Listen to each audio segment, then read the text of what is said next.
I want to push ahead a little bit and ask, is it true, as the atheists allege, that religion in general, but Christianity in particular, is implicated, is responsible for some of the most terrible crimes and massacres of history, both in the past and in the present? Now, like a lot of arguments that I think at the end of the day is suspect, is dubious, this argument does contain a grain of truth. Sometimes when I'm talking to students, I often say, whenever you hear an argument on any subject that's a little bogus, sounds wrong to you, always ask what is the molecule of truth in it. Because if it didn't have a molecule of truth, no one would ever believe it.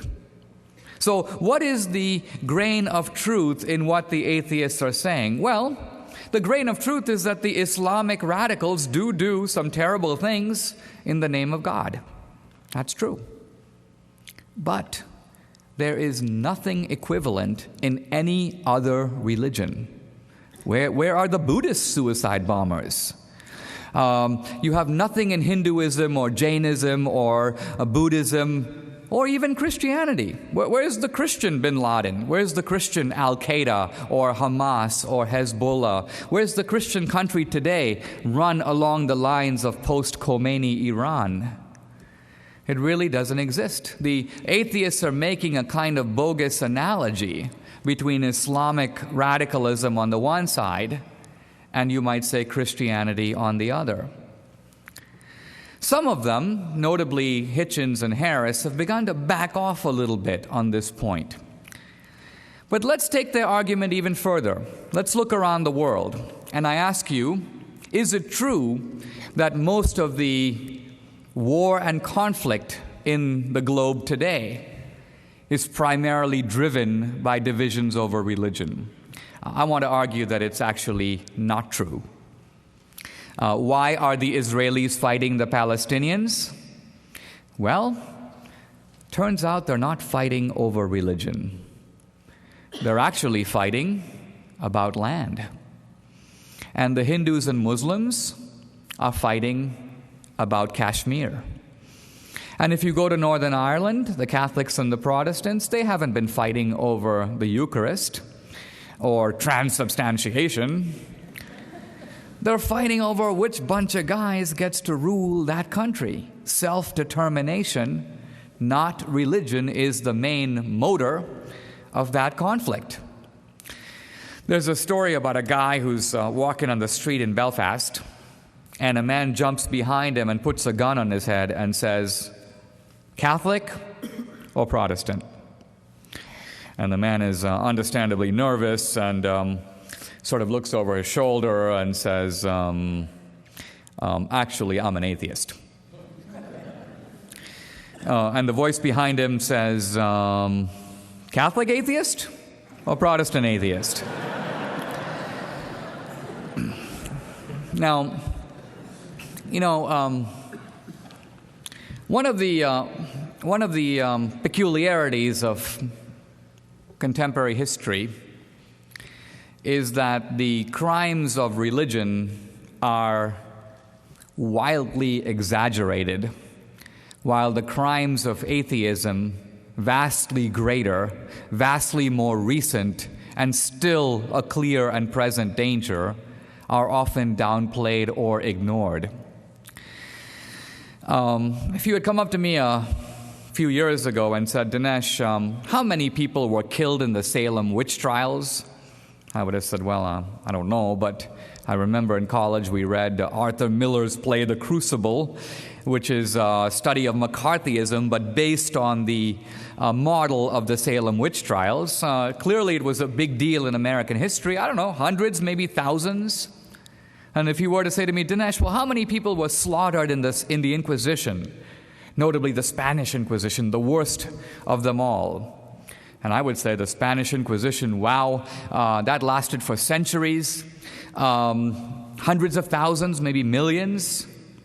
Well, today there's a large and reliable body of scholarship on all this. And when you take a look at it, you look at, for example, Henry Kamen is considered the leading living scholar of the Inquisition. If you look at his study of the Inquisition, you discover the number of people killed in the Spanish Inquisition, which was the worst, over some 375 years. Turns out to be about 2,000. 2,000 people, 375 years. Well, I wasn't a math major in college, but it works out to about 6 guys a year. Not normally considered a world historical crime. And if you go to Salem, Massachusetts, a few years ago my wife and I went to Salem. I do want to report that the witches are doing really well. A lot of them are tourist guides these days. And, if you got one of their brochures, number of people killed in the Salem witch trials, says right there, 19. 19. Now, is that 19 too many? Sure. Or 2019 too many?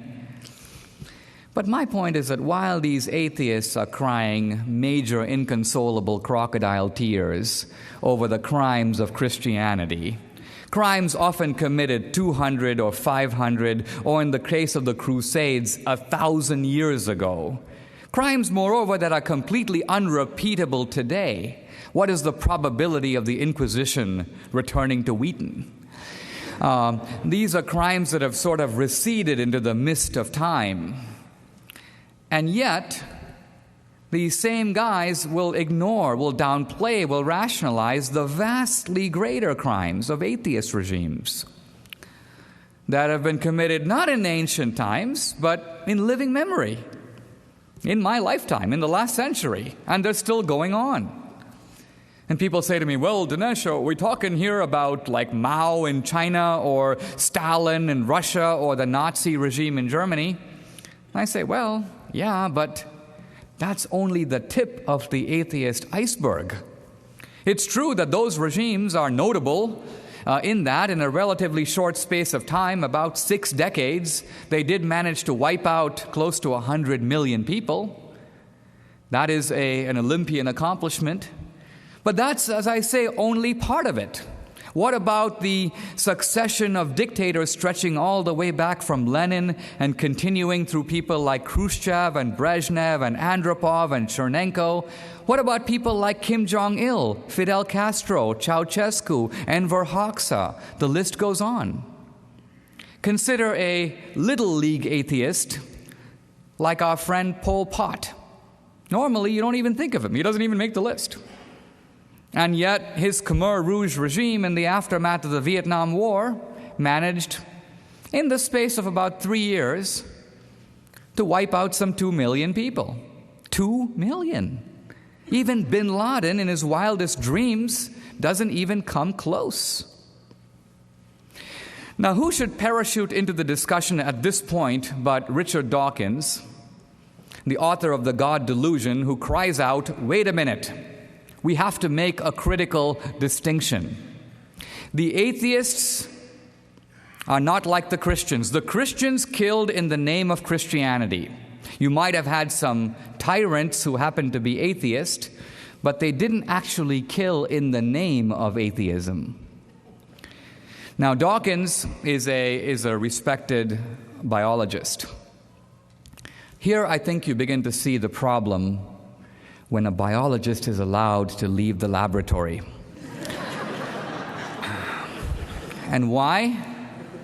Because evidently the guy has no understanding of history. I mean, all you have to do is crack open the collected works of Karl Marx, and you'll see that the atheism is hardly incidental. It's absolutely central. Marx's whole idea is that religion is the opium, the opiate of the people. It's a kind of drug that numbs you from facing up to social injustice.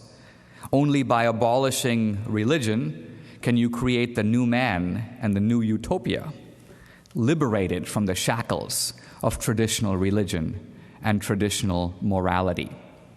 So my conclusion is simply that it is atheism, not religion, that is responsible for the mass murders of history.